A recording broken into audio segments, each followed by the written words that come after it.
What's going on, everybody? It's ETA Prime back here again. CD Projekt Red recently released Cyberpunk 2077 on Mac, and in this video, we're going to be testing it out on the M4 Max. We've been waiting for this for quite some time now, and it's really awesome to see more games coming over to Mac. Now, this is not my main gaming machine. Obviously, if you watch my channel, you know we do a lot of PC builds, gaming laptops, and things like that. This is a work machine that I have. It gets all of the work done that I needed to do, but I would love to see more games come to Mac that I personally want to play. And Cyberpunk 2077 is a really good start for me. And recently, Valve also updated Steam so it now fully supports Apple Silicon. And in the past, it was using a translation layer, Rosetta. It was still the x86 app, and we had that layer there. It would slow down. I mean, it worked on Mac or these Apple Silicon chips, but now with this recent update from Valve, super smooth, everything's been working great here. Before we get started, there are a few things to keep in mind when it comes to Cyberpunk 2077 on Apple Silicon. Over on CD Projekt Red's website, you can take a look at this chart. So on the left-hand side, we've got minimum. You do need to be on Mac OS 15.5 or higher. And for those minimum specs, you need at least the M1 chip with 16 gigabytes of RAM. And basically, this is going to give you 30 FPS at 900p. So it can be 1440 by 900 or 1600 by 900. And CD Projekt Red has done something really interesting. It will detect which chip is in your Mac and automatically use a preset per system that you're on. Recommended would be the M3 Pro with at least 16 gigabytes of RAM. This is going to allow you to run it at 60 up to 1920 by 1080. High fidelity, M2 Max or M3 Max with 32 gigs of RAM, and then very high, M3 Ultra or M4 Max. So they do recommend at least 36 gigabytes of RAM with that system, and with this we can go up to 1440p. The MacBook that I'm on right now has an M4 Max with a 32-core GPU and 36 gigabytes of RAM.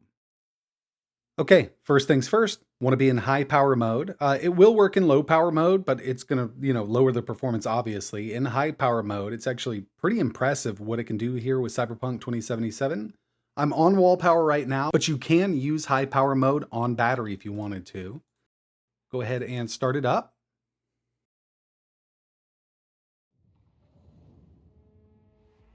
Okay, so up in the top left-hand corner, you can see I've got my FPS listed, and I'm just using the built-in Steam overlay on the latest update. And over in the top right-hand corner, this is something you can enable on Mac. This is our metal overlay. Just gives us all our performance metrics while we're playing a game. Heading into settings here, we'll go to graphics.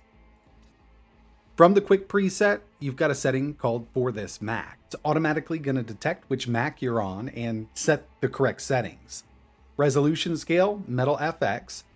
Dynamic scaling is on by default when we're using for this Mac, so we will test it with some other presets in just a bit, but you'll notice that target frames is set to 60, so it's going to want to reach 60 FPS here. Minimum resolution will go down to 50%, and the maximum is only up to 80. Right now we're at 2560 by 1440 because I'm capturing this with a capture card. But if we take a look at for this Mac preset, we're on the M4 Max. So we're up to Ultra and High. So this is basically an Ultra setting with a little bit of Metal FX scaling and some dynamic resolution. That's just the preset here for this Mac. Metal FX is really great. It's just like FSR or XeSS, but for Apple chips. We can use FSR 2.1 and 3.0. But I found that metal works great, and one really interesting thing here is we can also use FSR FrameGen along with that metal scaler. If you want to go that route, you can, and we'll take a look at how well it runs. But for this one, just this first test, we're going to go to, for this Mac, 1440, and we'll go ahead and load in. From here, we will change these settings up, and I also want to test out ray tracing here. Okay, so this is an area I like to test in because there's a lot going on. It's a nice populated market square. And you can see up in the top left-hand corner, that's just going to give you a better look at the FPS 60 to 61. But remember, we are using dynamic resolution scale with the for this Mac preset. So that's something we want to change in just a bit. But out of the box on this M4 Max chip, I mean, the game runs great at 60 FPS. This is a really playable experience. It looks great here. We're set to 1440p, and it is downscaling a bit because we've got that dynamic resolution scale on. But I'll tell you, on the built-in MacBook's display, it's something you will not notice. You'll have a really good time with it, just like this. And I will tell you, since we're in high performance mode with this MacBook, that fan is spinning up quite high. I mean, it doesn't sound like a jet engine, but it's definitely noticeable if it's sitting on the desk in front of you. Okay, so the next thing I wanted to take a look at was some frame generation here. And like I showed you from the settings here, we can actually use FSR frame gen along with the metal scaler or the metal FX scaler. So all we're going to do is just enable frame gen from here. So it's AMD FSR 3.1 frame gen. We're still using the metal FX scaler. I might try FSR if this doesn't work out, but I want to make sure VSync is off here. We're still at 1440. And now, instead of locking down at 60 to get a nice steady 60 out of it, up in the top left-hand corner, you can see we're a little over 100 FPS on average, but it's not perfect. I mean, we're generating fake frames here. This was really never meant to go together with that metal scaler. There's some ghosting, and I'm not sure how well it's going to come across on camera here or in video. Not horrible by any means, but it might be off-putting to some people running a game like this. Some ghosting going on, and every once in a while I do notice, like out of the left or the right hand side of the screen, got a bunch of ghosting, but we're now over 100 FPS. Couple hitches here and there, and again, this is not how it's recommended to be played, but I was pretty surprised that FSR frame gen worked with this metal scaler. Next thing I wanted to do here was just swap over to an external display exclusively. So we're still at 1440p, 120 hertz display. We're going to go to that Ultra preset and just see what it does. So now with Metal FX enabled at quality, we're not going to downscale down to that 50% resolution when it's needed. This should give us a pretty good idea on how this is going to perform. We're still using a little bit of scaling here with Metal FX, but overall, I do think that this should be a pretty good test to see how this thing works. And up in the top left-hand corner, you can see with Metal FX set to quality, not quite at a steady 60 FPS, and I kind of didn't expect it to be. If we took that to balanced, we could probably run this at 60 or maybe even a little over 60 pretty decently. So let's go ahead and do that. We're just going to go to balanced. We're still at ultra settings, 1440. And yeah, there we go. This should keep us up over 60 FPS at 1440 ultra settings on this M4 Max chip. It does feel really nice here on a bigger display also. This is without frame gen or anything. I mean, not bad for running on an ARM chip for sure.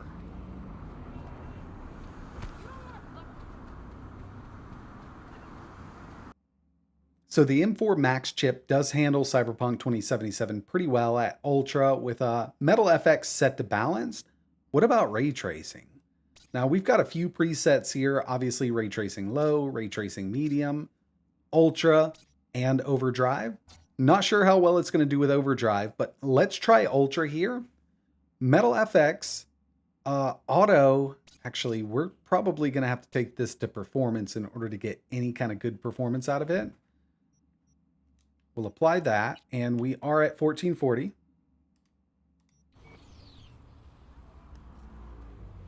So we are now running with Ray Tracing Ultra Cyberpunk 2077 on an ARM chip in a MacBook.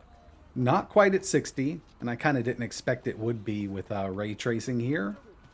We're right there at 40. It's actually better than I thought it would be, to tell you the truth. And it does look really, really good. So there's a little more we can get out of this. Remember, we tried frame gen with Metal FX. Let's go ahead and try it with ray tracing set to Ultra. I don't know what's going to happen, but we'll go ahead and apply this.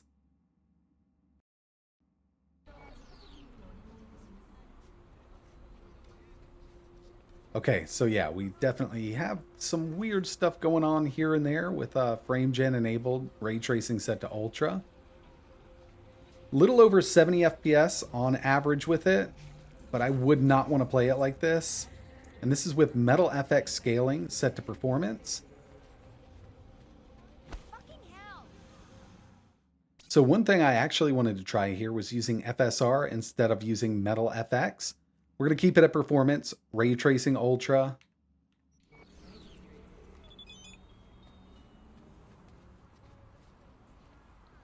Now we still have those weird issues going on. Does look really good here.